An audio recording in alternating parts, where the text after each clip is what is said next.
सड्डी है पैर जाए हमने खेसा आलिन खेसा खेसा खेसा खेस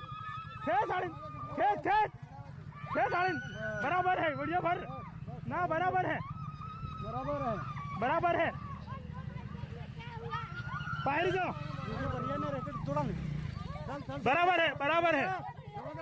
बराबर है लुगड़ात मत रहो ना जाने ना लकड़ी में ना निकाल के अड्डा टेको पर अड्डा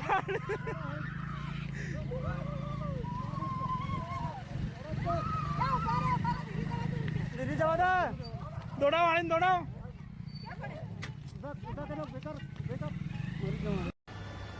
દાહોદ જિલ્લાના સંજેલી તાલુકામાં પરિણીત મહિલાને ઘરમાંથી કાઢીને 15 જેટલા ઈસમો એને સાંકળ વડે બાંધી ગાડી પાછળ બાંધીને પૂરા ગામમાં અર્ધનગ્ન અવસ્થામાં ફેરવીને એને વરઘોડો કાઢે છે એ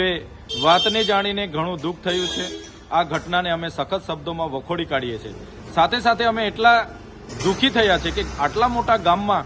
મહિલાઓ પણ હશે, વડીલો પણ હશે અને પદાધિકારીઓ પણ હશે, છતાં આવું ઘીનોનું કૃત્ય કરનાર લોકોને એમણે રોક્યા કેમ નથી એ સવાલ ઉપસ્થિત થાય છે। ગુજરાતમાં કાયદો અને વ્યવસ્થા ખાડે ગઈ છે। આપણે મહિલા સલામતીની વાતો કરીએ છીએ પણ રોજબરોજના પેપરોમાં જોઈએ છીએ, આવા મીડિયામાં જોઈએ છીએ, ન્યૂઝમાં જોઈએ છીએ ત્યારે આપણી મા બેટીઓ સલામત નથી અને આવી તાલિબાની સજાની પણ આપણી મા બેટીઓ ભોગ બને છે ત્યારે ખૂબ જ દુઃખ થઈ છે। ત્યારે અમે સરકારશ્રીને કહેવા માંગીએ છીએ આ ઘટનામાં